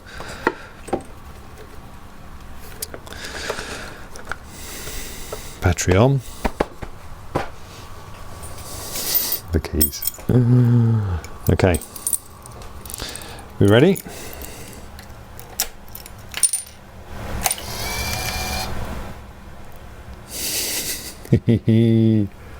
So with the power valve fully open, you should be able to get a drill bit through that into that hole there, and that shows you that you've set that position up correctly. And there is a similar on the lower. Drill bit through here into that, and that shows you that you've got your power valve set up. Here's the oil pump, and the oil pump has a small marking here, and at full throttle it should line up with that mark there. But before you test this, it's very important that you turn the ignition on in order to let the power valve and solenoids all reset. So now if we open it, you can see I've got it slightly over oiled. Now the power valves are all set up, there's nothing to stop us putting the exhaust back on. And this is really helpful for putting exhausts on. Plumber's flue sealant. Let's get all these installed on there.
Okay, I keep not learning the lesson. The lesson is put the right hand pipe on first, because access to this clip is an absolute nightmare if you put the left pipe on. So don't make my mistake, put the right pipe on first. Okay, let's get these tightened up.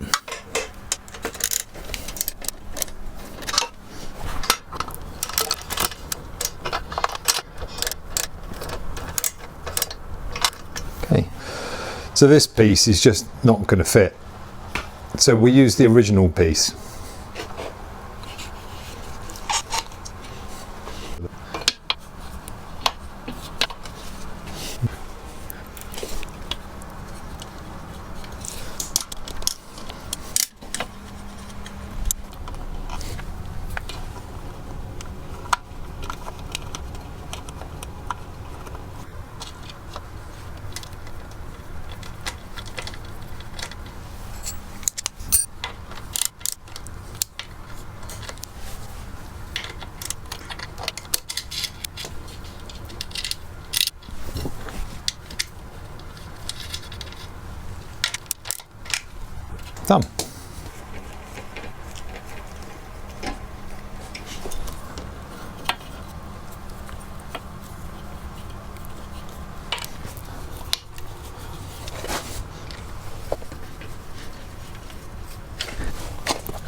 No reason why we shouldn't give this a go. What do you reckon? Should we give it a go? Right, so the fuel on.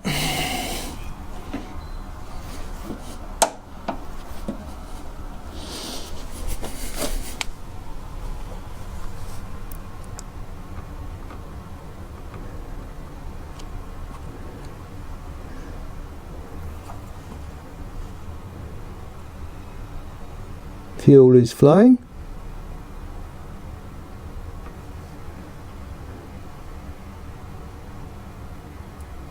And fuel's coming out here, so let's turn that off. Not a huge issue. The float valves had picked up a little dust and were not sealing 100%, hence the leaks from the bowl overflows of the carbs.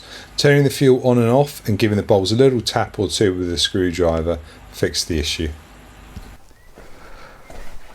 Just in case, some lovely powder fire extinguisher, but let's try and get this running.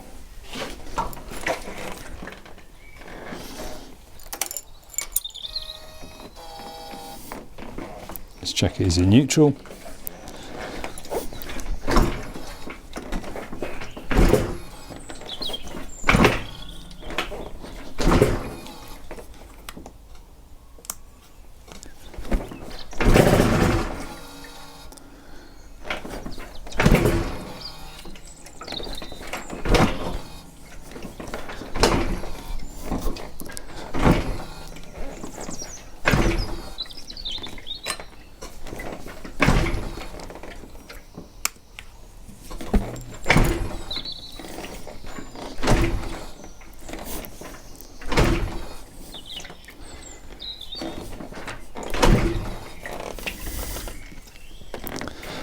Give it a little second.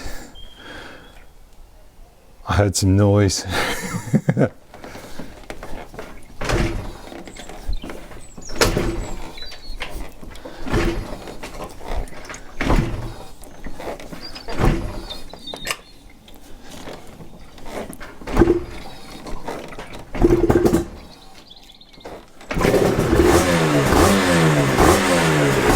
Success.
And a smooth idle. My God, couldn't wish for any more, could you? Here's the list. Everything is done, apart from that one last little there, fairing and headlights.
one thing that we can have a look at is it straight. Do you remember that? That was not there before.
And let's have a look at these indicators now. So this side doesn't look too bad, so we'll put the indicator on this side and then we can compare it with the other side and see what needs to move.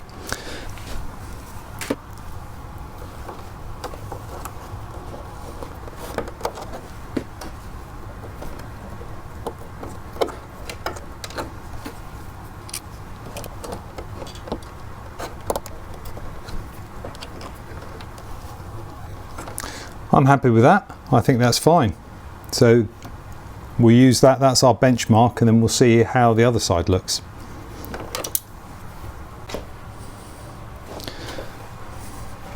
Okay, so that's clearly too high. So we need to persuade this to go down a little bit. And I'll find something to persuade it with.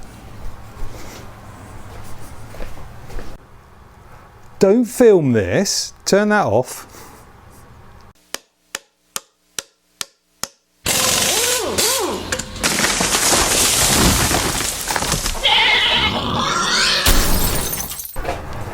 Okay, you didn't see anything. I'm just going to test fit now.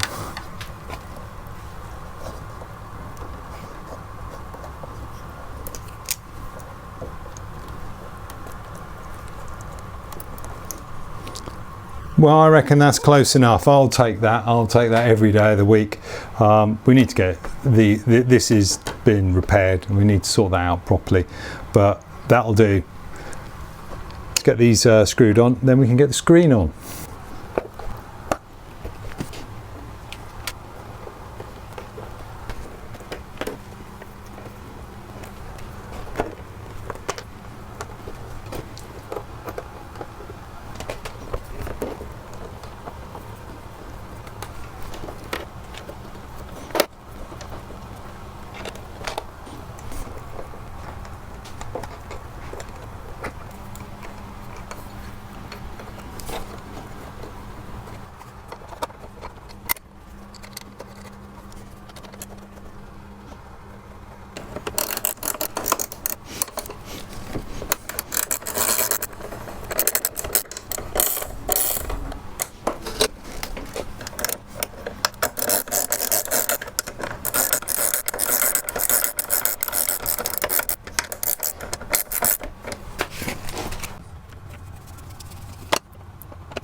Okay, that's all done. Now we need to go for an MOT and see if it passes the MOT, and if it does, we're great.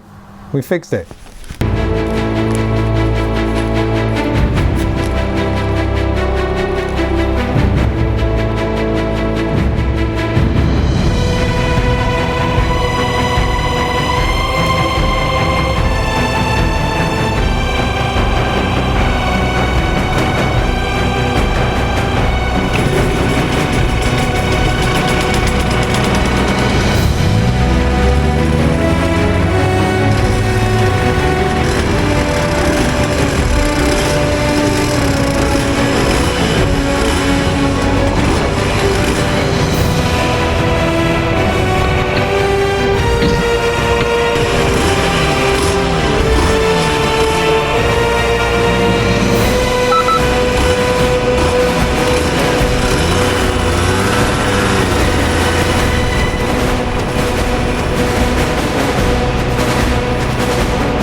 And there we have it. The TZR has passed the MOT. 1 year since I crashed it. We are now back on the road. The bike's back together thanks to Spike Island Motorcycles.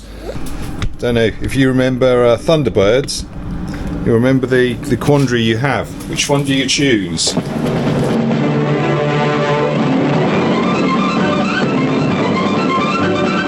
Well, it's going to be the TZR, isn't it? Right, let's get on board.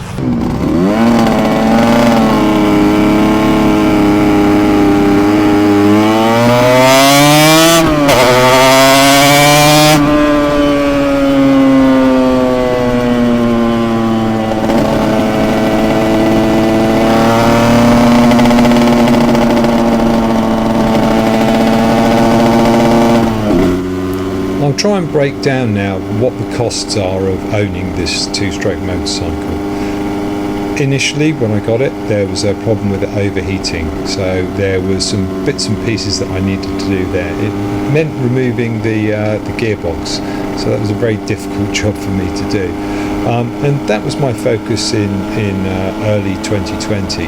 After riding it for a little while, I noticed that there was a crankcase leak. It turned to be a crack in the crankcase, which I had to get sorted. So along with all these assorted MOT issues and general restores, started breaking down the engine, going in and buying a new SP crank. That's the £949 one there, and a Zealtronic as well.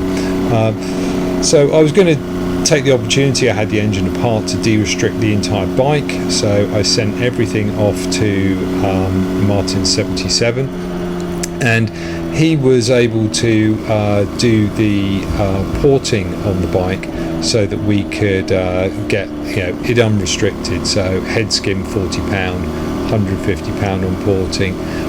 I've probably spent countless amount of money on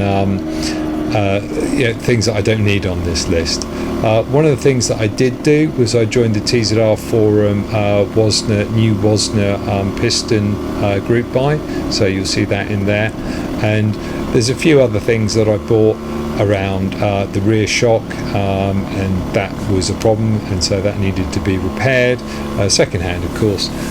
Clutch parts as well. I sold a couple of things, I can't remember what they are, but that really helps. Had to buy a clutch basket from Japan because there was definitely a problem with the clutch, and had to get a new base gaskets because I had a problem with the squish, and new carb rubbers because I still have a problem with the carb rubbers.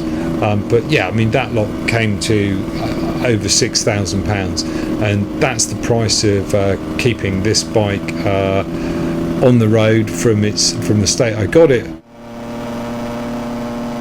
Before going into the costs of the accident repair, why don't we just have a listen to what a beautiful motorcycle this is now.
let's talk about the costs of the repair to the bike. It was 100% sorted, and then we had that accident.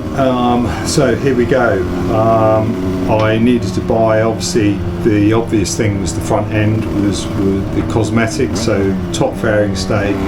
2 entries in here for the nose cone. One is for the initial payment and the second is for the shipping and final payment. These come from a site called Rinker, which deals with Yahoo auctions, which is pretty much the only place you can get 3XV parts from reliably now. I've got some pattern mirrors as well. Steering bearings, that was annoying because I'd rebuilt the whole front end, and then obviously with the crash those all needed replacing. Gear lever was actually a really interesting one because I thought, well, you know, broke gear lever off, and I thought, well, there's no chance of getting that achieved, and actually there was a lot of chance. I just went on to a parts site that is associated with Yamaha, and they've got like 500 3XV gear levers laying around.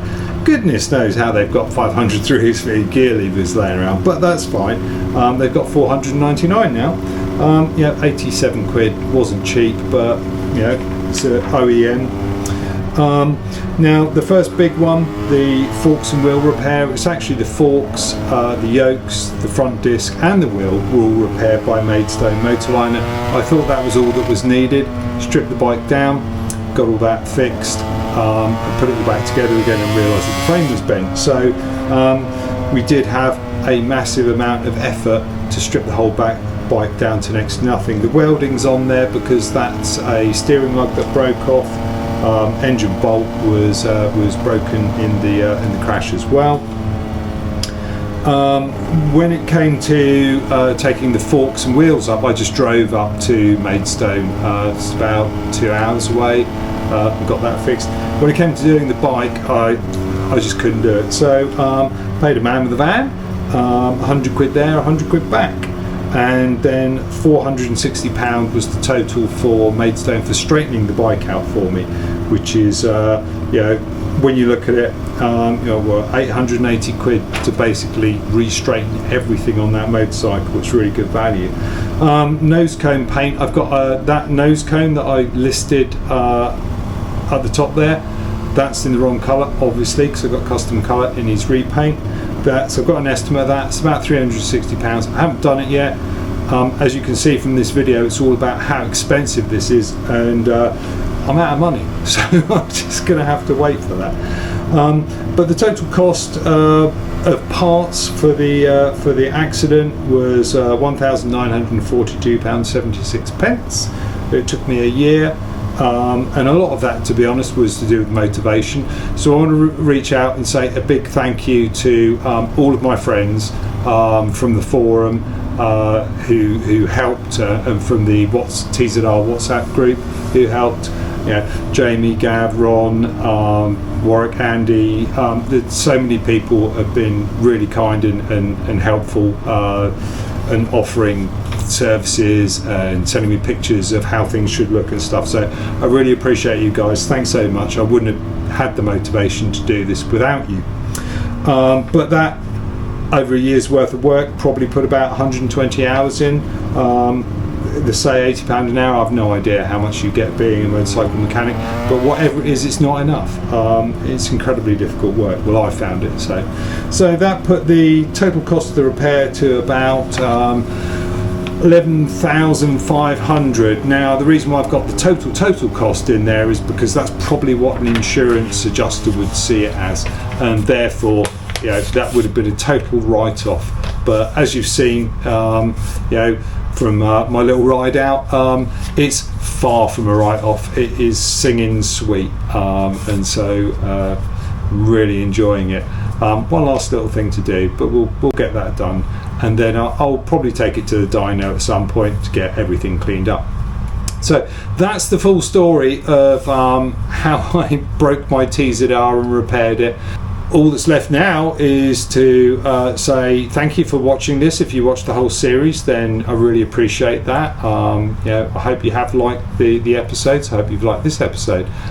Do consider subscribing, because what I'm going to be doing next is a lot more ride outs and I'll continue making videos as my journey with motorcycles progresses, and hopefully it will be the last of the spanners in the garage.